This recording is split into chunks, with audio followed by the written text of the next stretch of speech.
ಎಲ್ಲ ಸಂಪರ್ಕ ಟಿವಿಯ ವೀಕ್ಷಕರಿಗೆ ನಮಸ್ಕಾರ. ಸಂಪರ್ಕ ಟಿವಿಯ ವಿಶೇಷ ಕಾರ್ಯಕ್ರಮಕ್ಕೆ ತಮಗೆಲ್ಲರಿಗೂ ಸ್ವಾಗತವನ್ನ ಕೋರ್ತಾ, ಇವತ್ತು ದೇಶದಲ್ಲಿ ಆಗ್ತಿರ್ತಕ್ಕಂಥ ಪ್ರತಿಭಟನೆಯ ಬಗ್ಗೆ, ಆಡಳಿತ ಪಕ್ಷ ಮತ್ತು ವಿರೋಧ ಪಕ್ಷದ ನಡುವೆ ನಡೆಯುತ್ತಿರ್ತಕ್ಕಂಥ ಗುದ್ದಾಟದ ಬಗ್ಗೆ, ವಿದ್ಯಾರ್ಥಿಗಳು ಮಾಡ್ತಿರ್ತಕ್ಕಂಥ ಪ್ರತಿಭಟನೆಯ ಬಗ್ಗೆ ಮಾತನಾಡ್ಲಿಕ್ಕೆ ನಾವು ಇವತ್ತು ಇಲ್ಲಿದ್ದೇವೆ.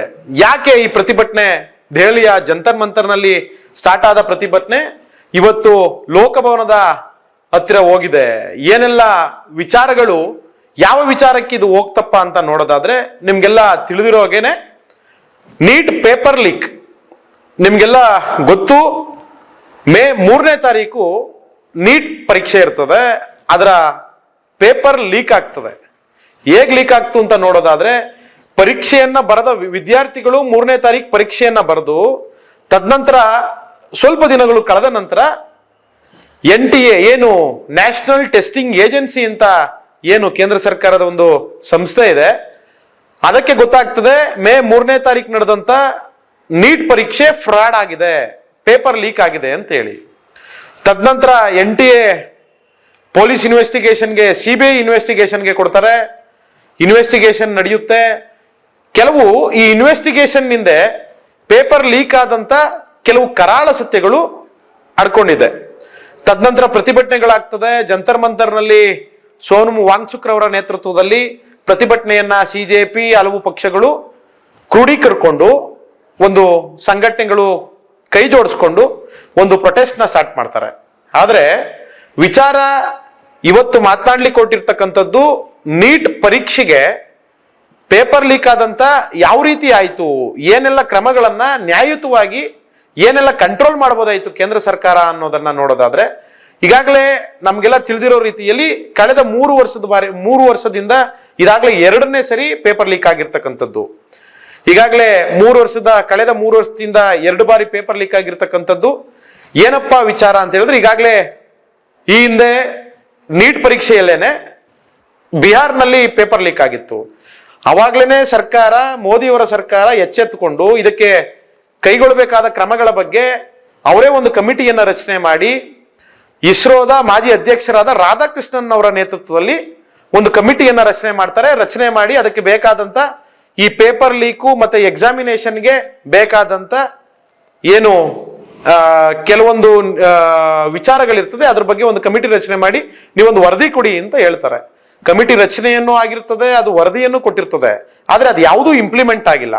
ಅದನ್ನ ಮಾತನಾಡೋದಕ್ಕೂ ಮುಂಚೆ ನಾವು ಇವತ್ತು ವಿಚಾರವನ್ನ ಮೂಲದಿಂದ ತಗೊಳ್ಳೋದಾದ್ರೆ, ಮೇ 3ನೇ ತಾರೀಕು ಏನು ದೇಶಾದ್ಯಂತ ಎಕ್ಸಾಮ್ ನಡೀತದೆ. ತದನಂತರ ಕೆಲವು ದಿನಗಳು ಕಳೆದ ಮೇಲೆ NTA ನ್ಯಾಷನಲ್ ಟೆಸ್ಟಿಂಗ್ ಏಜೆನ್ಸಿಗೆ ಗೊತ್ತಾಗ್ತದೆ ನಡೆದ ಎಕ್ಸಾಮಿನೇಷನ್ ನಲ್ಲಿ ಫ್ರಾಡ್ ಆಗಿದೆ ಅಂತ. ತದನಂತರ ನ್ಯಾಷನಲ್ ಟೆಸ್ಟಿಂಗ್ ಏಜೆನ್ಸಿ ಏನ್ ಮಾಡ್ತಾರೆ ಅಂತ ಹೇಳಿದ್ರೆ, ನಡೆದಂತ ಎಕ್ಸಾಮಿನೇಷನ್ ನ ರದ್ದು ಮಾಡಿ ತದನಂತರ ಅವರು CBIಗೆ ಈ ತನಿಖೆಯನ್ನ ಕೊಡ್ತಾರೆ. CBIಗೆ ತನಿಖೆ ಕೊಟ್ಟಂತ ಸಂದರ್ಭದಲ್ಲಿ ಸುಮಾರು ಒಂದು 13ರಿಂದ 15 ಜನನ್ನ ಅರೆಸ್ಟ್ ಮಾಡ್ತಾರೆ. ಅವರ ಇನ್ವೆಸ್ಟಿಗೇಷನ್ ನ ಸ್ಟಾರ್ಟ್ ಮಾಡ್ತಾರೆ. ತದನಂತರ ಜೂನ್ 21ಕ್ಕೆ ಒಂದು ಎಕ್ಸಾಮಿನೇಷನ್ ಡೇಟ್ ಕೂಡ ಅನೌನ್ಸ್ ಮಾಡ್ತಾರೆ. ತದನಂತರ ರಿಸಲ್ಟ್ ಕೂಡ ಅನೌನ್ಸ್ ಆಗಿದೆ. ಈಗಾಗಲೇ ರಿಸಲ್ಟ್ ಕೂಡ ಬಂದಿದೆ. ಆದ್ರೆ ವಿಚಾರ ನಾವು ಗಮನಿಸಬೇಕಾಗದ್ದು ಏನಪ್ಪಾ ಅಂತ ಹೇಳಿದ್ರೆ, ಈ ಪೇಪರ್ ಲೀಕ್ ಹೇಗಾಯ್ತು, ಇದರಿಂದ ಮಾಫಿಯಾ ಯಾವ ರೀತಿ ದುಡ್ಡು ಮಾಡ್ತಿದೆ ಅನ್ನೋದನ್ನ ಇವತ್ತು ಮಾತನಾಡಬೇಕಾಗಿದೆ. ಏನಪ್ಪಾ ವಿಚಾರ ಅಂತ ಹೇಳಿದ್ರೆ, ಪೇಪರ್ ಲೀಕ್ ಹೇಗಾಯ್ತು ಅಂತ ನೋಡೋದಾದ್ರೆ, ಇದು ಮೂಲ ಬಂದು ರಾಜಸ್ಥಾನದ ಸಿಕರ್ ಎಂಬ ಒಂದು ಕೋಚಿಂಗ್ ಸೆಂಟರ್ನ ಮುಖಾಂತರ ಅಲ್ಲಿರ್ತಕ್ಕಂಥ ಹಲವು PGಗಳ ಹಾಸ್ಟೆಲ್ನಲ್ಲಿ ಇದು ಒಂದು ಸುಮಾರು ದಿವಸದಿಂದೇನೆ ಎಕ್ಸಾಮ್ನ ಆಜುಬಾಜಿನಲ್ಲಿ ಒಂದು ಗೆಸ್ಟ್ ಪೇಪರ್ ಓಡಾಡ್ತಾ ಇರ್ತದೆ. ಟೆಲಿಗ್ರಾಮ್ನಲ್ಲಿ, ವಾಟ್ಸಪ್ನಲ್ಲಿ ವಿದ್ಯಾರ್ಥಿಗಳಿಗೆ ಒಂದು ಗೆಸ್ಟ್ ಪೇಪರ್ ಅಂತ ಹೇಳಿ ಸುಮಾರು ಒಂದು ನೀಟ್ ಪರೀಕ್ಷೆಗೆ ಅನುಗುಣವಾಗಿ ಒಂದು ಪೇಪರ್ ಓಡಾಡ್ತಾ ಇರ್ತದೆ. ಅದು ಪೇಪರ್ ಕೂಡ ಏನು ಸಾಮಾನ್ಯವಾಗಿ ಸಿಕ್ಕಿರ್ತಕ್ಕಂಥದ್ದಲ್ಲ. ಆ ಪೇಪರ್ ಕೂಡ ಸುಮಾರು 10ರಿಂದ 11 ಲಕ್ಷ ದುಡ್ಡು ಯಾವ ವಿದ್ಯಾರ್ಥಿಗಳು ಕೊಡ್ತಾರೆ ಅಂತ ವಿದ್ಯಾರ್ಥಿಗಳಿಗೆ ಕೊಟ್ಟಿರ್ತಕ್ಕಂಥದ್ದು. ಇದನ್ನೆಲ್ಲ ಗಮನಿಸ್ಕೊಂಡು ಹೋದ್ರೆ, ಇವತ್ತಿನ ದಿವಸ ಹಗಲಿರುಳೆನ್ನದೆ ಎಷ್ಟೋ ವಿದ್ಯಾರ್ಥಿಗಳು ಒಂದು ದೊಡ್ಡ ಕನಸುಗಳನ್ನ ಕಟ್ಟು, ನೂರಾರು ಕನಸುಗಳನ್ನ ಹೊತ್ತು ಲಕ್ಷಾಂತರ ವಿದ್ಯಾರ್ಥಿಗಳು ಇದಕ್ಕೆ ತಮ್ಮ ಸಮಯವನ್ನ ನಿಗದಿಪಡಿಸ್ಕೊಂಡು ಅದರ ಪರವಾಗಿ ಓದ್ಕೊಂಡು ತುಂಬಾ ಕಷ್ಟಪಡ್ಕೊಂಡು ಬಂದಿರತಕ್ಕಂಥದ್ದು. ಎಷ್ಟೋ ಬಡ ವಿದ್ಯಾರ್ಥಿಗಳು ಹಗಲು ಅನ್ನಲ್ಲೇ ಇರುಳು ಅಂದಲೇ ಅದ್ರ ಬಗ್ಗೆ ಓದ್ಕೊಂಡು ಬಂದಿದ್ದಾರೆ. ಆದ್ರೆ ದುಡ್ಡಿದ್ದ ಮಾತ್ರಕ್ಕೆ ಯಾವುದೋ ಪೇಪರ್ ಸಿಕ್ತು ಅಂತ ಹೇಳಿ ಎಕ್ಸಾಮ್ ಬರೆದ್ರೆ ಯಾವ ಮಟ್ಟಕ್ಕೆ ದೇಶದ ಮುಂದಿನ ಭವಿಷ್ಯ ಹೇಗಿರ್ತದೆ ಅಂತ ಯೋಚನೆ ಮಾಡ್ಬೇಕಾಗ್ತದೆ. ಇದನ್ನೆಲ್ಲ ನೋಡ್ತಾ ಹೋದಾಗ ನಾನು ಹೇಳಿದ ರೀತಿಯಲ್ಲಿ ಸಿಕ್ಕರ್ ಎಂಬ ಕೋಚಿಂಗ್ ಕ್ಲಾಸ್ ಮುಖಾಂತರ ಅಲ್ಲಿರ್ತಕ್ಕಂಥ ವಿದ್ಯಾರ್ಥಿಗಳಿಗೆ ಗೆಸ್ಟ್ ಪೇಪರ್ ಲೀಕ್ ಆಗ್ತದೆ. ಇನ್ವೆಸ್ಟಿಗೇಷನ್ ಮಾಡ್ತಾ ಇದ್ರ ಬಗ್ಗೆ ಗೊತ್ತಾಗ್ತದೆ.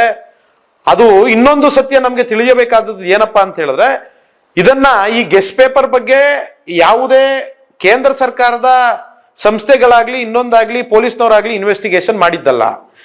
ಯಾಕೆ ಅಂತ ಹೇಳಿದ್ರೆ ಕೆಲವು ವಿದ್ಯಾರ್ಥಿಗಳು ಇದನ್ನ ಗಮನಿಸ್ತಾ ನಂತರ ಅವರೇ ರಾಜಸ್ಥಾನ್ನಲ್ಲಿ ಅವರೇ ಹೋಗಿ ಒಂದು ಪೊಲೀಸ್ನವ್ರಿಗೆ ಒಂದು ಇನ್ಫಾರ್ಮೇಶನ್ ಕೊಡ್ತಾರೆ. ಈ ರೀತಿ ಟೆಲಿಗ್ರಾಮ್ನಲ್ಲಿ ಮತ್ತೆ ವಾಟ್ಸಪ್ನಲ್ಲಿ ಒಂದು ಗೆಸ್ಟ್ ಪೇಪರ್ ಈ ರೀತಿ ಓಡಾಡ್ತಿದೆ, ಯಾಕೋ ಆತಂಕಕಾರಿಯಾಗಿದೆ ಅಂತ ಹೇಳಿ ಒಂದು ಕಂಪ್ಲೇಂಟ್ ಅನ್ನ ಕೊಡ್ತಾರೆ.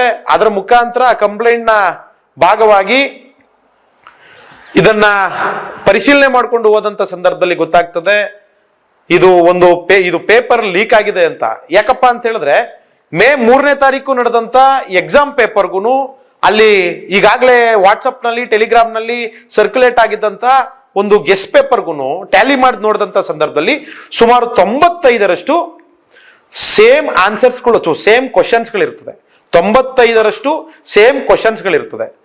ಆದ್ರಿಂದ ಇದನ್ನೆಲ್ಲ ನೋಡೋದಾದ್ರೆ ಇವತ್ತು ಒಂದು ದುಡ್ಡಿರುವಂತ ವಿದ್ಯಾರ್ಥಿಗಳು ಆ ಮಾಫಿಯಾಗೆ ಬಲಿಯಾಗಿದ್ದಾರೆ ಅಂತ ಹೇಳಿದ್ರೆ ತಪ್ಪಾಗಲಾರದು. ಆದ್ರೆ ಇದೆಲ್ಲವನ್ನು ನೋಡಿದಾಗ ನಾವು ಯಾವ ವ್ಯವಸ್ಥೆಯಲ್ಲಿದ್ದೇವೆ, ಇದಕ್ಕೆ ಮೂಲ ಕಾರಣಕರ್ತರು ಇವತ್ತಿನ ಕೇಂದ್ರದ ಎಜುಕೇಶನಲ್ ಮಿನಿಸ್ಟರ್ ಆದಂತ ಧರ್ಮೇಂದ್ರ ಪ್ರಧಾನ್ ರವರು. ಯಾಕೆ ಅಂತ ಹೇಳ್ತೇನೆ, ಧರ್ಮೇಂದ್ರ ಪ್ರಧಾನ್ ರವರು ಈಗ ಯಾವ್ದಾದ್ರು ಒಂದು CET-ಲೋ ನೀಟಲ್ಲೋ JEE-ಲೋ ಯಾವ್ದ್ರಲ್ಲಾದ್ರೂ ಯಾವ್ದಾದ್ರು ವಿದ್ಯಾರ್ಥಿಗಳು ಒಂದು ಸಾಧನೆಯನ್ನ ಮಾಡಿದಾಗ ಅದಕ್ಕೆ ಬಹುಮುಖ್ಯವಾಗಿ ಪಾತ್ರವಹಿಸಿ ಮಾತನಾಡುವಂತವ್ರು ಎಜುಕೇಶನಲ್ ಮಿನಿಸ್ಟ್ರು. ಅದೇ ರೀತಿ ಅವರ ಸಂಸ್ಥೆಯಿಂದ ಅವರ ಸಿಸ್ಟಮ್ ಇಂದ ಇಂತಹ ತಪ್ಪುಗಳಾದಾಗ ನೇರ ಹೊಣೆಗಾರಿಕೆಯನ್ನ ಹೊರಬೇಕಾಗಿರ್ತಕ್ಕಂಥದ್ದು ಅದು ಕೂಡ ಮಾನ್ಯ ಧರ್ಮೇಂದ್ರ ಪ್ರಧಾನ್ ರವರು. ಅದರಿಂದ ಅವರ ರಾಜೀನಾಮೆಯನ್ನ ವಿದ್ಯಾರ್ಥಿಗಳು ಕೇಳ್ತಾ ಇದ್ದಾರೆ. ಅದಕ್ಕೆ ಕ್ರಮವನ್ನ ಈಗಾಗಲೇ ಕೇಂದ್ರ ಸರ್ಕಾರ CBI ಮುಖಾಂತರ ಇನ್ವೆಸ್ಟಿಗೇಷನ್ ಮಾಡಿಸಿ ಅವ್ರನ್ನ ಕೆಲವು ಆರೋಪಿಗಳಿದ್ರು ಅವ್ರನ್ನ ಸೆರೆ ಹಿಡಿದು ಈಗಾಗಲೇ ಕೆಲವು ಕ್ರಮಗಳನ್ನ ಕೈಗೊಂಡಿದೆ. ರೀ ಎಕ್ಸಾಮಿನೇಷನ್ ಆಗಿದೆ, ಮತ್ತೊಂದಾಗಿದೆ, ಮುಗ್ದೊಂದಾಗಿದೆ. ಆದ್ರೆ ಕೆಲವು ವಿದ್ಯಾರ್ಥಿಗಳು ನ್ಯಾಯಯುತವಾಗಿ ಕೆಲವು ಪ್ರಶ್ನೆಗಳನ್ನ ಕೇಳ್ತಾ ಇದ್ದಾರೆ. ಏನಪ್ಪಾ ಅಂತ ನ್ಯಾಯಯುತ ಪ್ರಶ್ನೆಗಳು ಏನು ಅಂತ ಹೇಳಿದ್ರೆ, ಕೆಲವು ವಿಚಾರಗಳನ್ನ ವಿದ್ಯಾರ್ಥಿಗಳು ಕೇಳ್ತಿರ್ತಕ್ಕಂಥದ್ದು ಈಗಾಗಲೇ ಕಳೆದ ಬಾರಿ ಪೇಪರ್ ಲೀಕ್ ಆದಂತ ಸಂದರ್ಭದಲ್ಲಿ ಕೇಂದ್ರ ಸರ್ಕಾರವೇ ಒಂದು ಕಮಿಟಿಯನ್ನ ರಚನೆ ಮಾಡಿತ್ತು ಅಂತ ನಾನೇನ್ ಹೇಳಿದೆ. ಇಸ್ರೋ ಮಾಜಿ ಅಧ್ಯಕ್ಷರಾದ ರಾಧಾಕೃಷ್ಣನ್ ರವರ ನೇತೃತ್ವದಲ್ಲಿ ಅವರ ಲೀಡರ್ಶಿಪ್ ನಲ್ಲಿ ಒಂದು ಕಮಿಟಿಯನ್ನ ರಚನೆ ಮಾಡಿತ್ತು. ಆ ಕಮಿಟಿ ಒಂದು ವರದಿಯನ್ನ ಕೊಟ್ಟಿರ್ತದೆ. ಏನಪ್ಪಾ ವರದಿ ಅಂತ ನೋಡೋದಾದ್ರೆ, ಈ ಪೇಪರ್ ಲೀಕ್ ನ ತಡೆಗಟ್ಟೋದು ಹೇಗೆ, ಅದೇ ರೀತಿ ಮುಖ್ಯವಾಗಿ ಪರೀಕ್ಷಾ ವ್ಯವಸ್ಥೆಯಲ್ಲಿ ಬದಲಾವಣೆಯನ್ನ ತರಲಿಕ್ಕೆ ಒಂದು ವರದಿಯನ್ನ ಕೊಡಿ ಅಂತ ಹೇಳಿ ಕೇಳಿದಂತ ಸಂದರ್ಭದಲ್ಲಿ ಆ ವರದಿಯಲ್ಲಿ ಇರ್ತಕ್ಕಂಥ ವಿಚಾರಗಳು ಈಗಾಗಲೇ ರಾಧಾಕೃಷ್ಣನ್ ಅವರ ನೇತೃತ್ವದ ಕಮಿಟಿ ಒಂದೆರಡು ಬ್ರಹ್ಮಾಸ್ತ್ರಗಳನ್ನ ಕೊಟ್ಟಿರ್ತದೆ.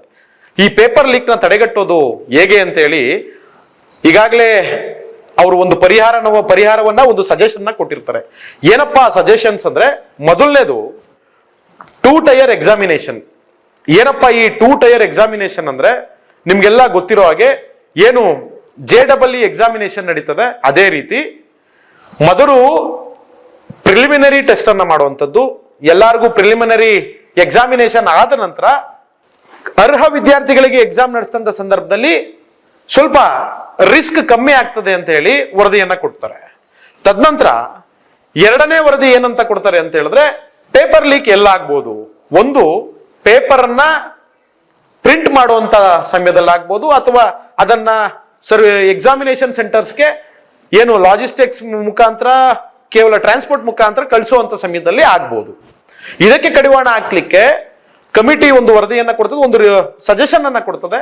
ಇವೆಲ್ಲವನ್ನ ತಡೆಗಟ್ಟಲೇಬೇಕು ಅಂತ ಹೇಳಿ ಇವೆಲ್ಲವನ್ನ ಬದಿಗೊಟ್ಟು ಯಾವುದೇ ಟ್ರಾನ್ಸ್ಪೋರ್ಟೇಷನ್ ಇಲ್ದಲೆ ಎಕ್ಸಾಮ್ ದಿವಸ ಮಾತ್ರ ಏನು ವಿದ್ಯಾರ್ಥಿಗಳು ಎಕ್ಸಾಮ್ ಬರ್ಲಿಕ್ಕೆ ಹೋಗ್ತಾರೆ, ಆ ಕ್ವಶನ್ ಪೇಪರ್ ಅವ್ರ ಮುಂದೆ ಇರ್ತಕ್ಕಂಥ ಒಂದು ಸಿಸ್ಟಮ್ ನಲ್ಲಿ, ಒಂದು ಕಂಪ್ಯೂಟರ್ ನಲ್ಲಿ ಡಿಸ್ಪ್ಲೇ ಆಗಬೇಕು. ಸುಮಾರು ಎಕ್ಸಾಮ್ ಸ್ಟಾರ್ಟ್ ಆಗೋದಕ್ಕಿಂತ ಒಂದು 10 ರಿಂದ 15 ನಿಮಿಷ ಮುಂಚೆ ಆನ್ಲೈನ್ ಮುಖಾಂತರ ಡಿಜಿಟಲ್ ಮುಖಾಂತರ ಡಿಸ್ಪ್ಲೇ ಆಗುವಂಥದ್ದು.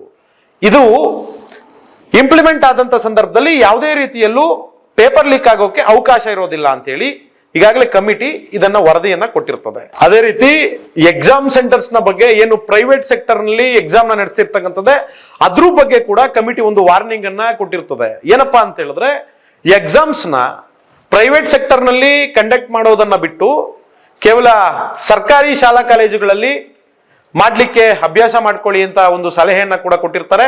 ಅದೇ ರೀತಿ ನಿಮ್ಮಲ್ಲಿ ಸರ್ಕಾರಿ ಶಾಲಾ ಕಾಲೇಜುಗಳು ಏನಾದ್ರೂ ಕಮ್ಮಿ ಇದ್ರೆ ಒಂದು ಸರಿ ಇದಕ್ಕೆ ಬೇಕಾದಂತ ಒಳ್ಳೆ ಸೆಕ್ಯೂರ್ ಇರುವಂತ ಒಂದು ಎಕ್ಸಾಮಿನೇಷನ್ ಸೆಂಟರ್ಸ್ ನ ಬಿಲ್ಡ್ ಮಾಡಿ ಅಂತನೂ ಸರ್ಕಾರಕ್ಕೆ ಒಂದು ಸಲಹೆಯನ್ನ ಕೊಟ್ಟಿರ್ತದೆ.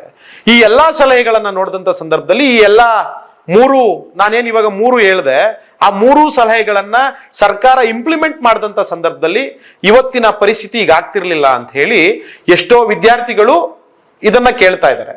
ಅದರಿಂದ ಸರ್ಕಾರದ ಮಿನಿಸ್ಟರ್ ಏನು ಎಜುಕೇಶನಲ್ ಮಿನಿಸ್ಟರ್ ಇದ್ದಾರೆ, ರಾಜೀನಾಮೆನ ವಿದ್ಯಾರ್ಥಿಗಳು ಕೇಳೋದ್ರಲ್ಲಿ ತಪ್ಪಿಲ್ಲ. ಯಾಕೆ ಅಂತ ಹೇಳಿದ್ರೆ ಇದನ್ನ ಇಂಪ್ಲಿಮೆಂಟ್ ಈಗ ಇದೇನು ಹೊಸದಾಗಿ ಬಂದಿರತಕ್ಕಂಥದ್ದಲ್ಲ, ಈಗಾಗಲೇ 3 ವರ್ಷದ ಹಿಂದೆ ಇದನ್ನ ಕಮಿಟಿ ರಚನೆ ಮಾಡಿ ಇದನ್ನ ಕಮಿಟಿ ಹೇಳ್ದಂತ ಸಂದರ್ಭದಲ್ಲಿ ಇದನ್ನ ಇಂಪ್ಲಿಮೆಂಟ್ ಮಾಡಬೇಕಾದಂಥದ್ದು ಕೇಂದ್ರ ಸರ್ಕಾರದ ಕರ್ತವ್ಯ ಆಗಿರ್ತದೆ, ಎಜುಕೇಶನ್ ಸಿಸ್ಟಮ್ನ ಕರ್ತವ್ಯ ಆಗಿರ್ತದೆ. ಅದರಿಂದ ಇದನ್ನೆಲ್ಲ ಗಮನದಲ್ಲಿ ಇಟ್ಕೊಂಡು ನೋಡಿದಂತ ಸಂದರ್ಭದಲ್ಲಿ ವಿದ್ಯಾರ್ಥಿಗಳಿಗೆ ನಿಜವಾಗ್ಲೂ ಅನ್ಯಾಯ ಆಗಿದೆ. ಯಾಕೆಂತ ಹೇಳಿದ್ರೆ ಕೋಟ್ಯಾಂತರ ವಿದ್ಯಾರ್ಥಿಗಳು ನಾನು ಏನೋ ಆಗ್ಬೇಕು, ಏನೋ ಮಾಡ್ಬೇಕು ಅಂತ ಹೇಳಿ ಲಕ್ಷಾಂತರ ವಿದ್ಯಾರ್ಥಿಗಳು ಸಾವಿರಾರು ಕನಸುಗಳನ್ನ ಹೊತ್ಕೊಂಡು ಹಗಲಿರುಳನ್ನದೇ ಶ್ರಮಿಸ್ತಾ ಇದ್ದಾರೆ. ಎಷ್ಟೋ ಬಡ ವಿದ್ಯಾರ್ಥಿಗಳು ನಾನು ವೈದ್ಯನಾಗ್ಬೇಕು, ಇನ್ನೊಂದಾಗ್ಬೇಕು, ಮತ್ತೊಂದಾಗ್ಬೇಕು ಅಂತ ಹೇಳಿ ಎಷ್ಟೋ ಕನಸುಗಳನ್ನ ಕಂಡಿದ್ದಾರೆ. ಆದ್ರೆ ಅವರೆಲ್ಲ ಕನಸುಗಳಿಗೆ ತಣ್ಣೀರು ಎರಚುವಂತ ಕೆಲಸವನ್ನ ಸರ್ಕಾರ ದಯವಿಟ್ಟು ಮಾಡಬಾರ್ದು ಅಂತ ಹೇಳಿ ಈ ಎಲ್ಲಾ ವಿಚಾರಗಳನ್ನ ಹೇಳಲಿಕ್ಕೆ ಬಯಸ್ತೇನೆ. ಪೊಲೀಸರ ಮೇಲೆ ಏನಾಯ್ತು, ಪೊಲೀಸರು ವಿದ್ಯಾರ್ಥಿಗಳ ಮೇಲೆ ಯಾಕೆ ಲಾಠಿ ಚಾರ್ಜ್ ಮಾಡಿದ್ರು, ಇದೆಲ್ಲವನ್ನ ಮತ್ತೊಂದು ಸಂಚಿಕೆಯಲ್ಲಿ ನಿಮ್ಮ ಮುಂದೆ ಮಾತನಾಡ್ತೇವೆ. ವೀಕ್ಷಿಸ್ತಾ ಇರಿ ಸಂಪರ್ಕ ಟಿವಿ. ನಾನು ನಿಮ್ಮ ಕೇಶವ್ ಕುಣಿಗಲ್.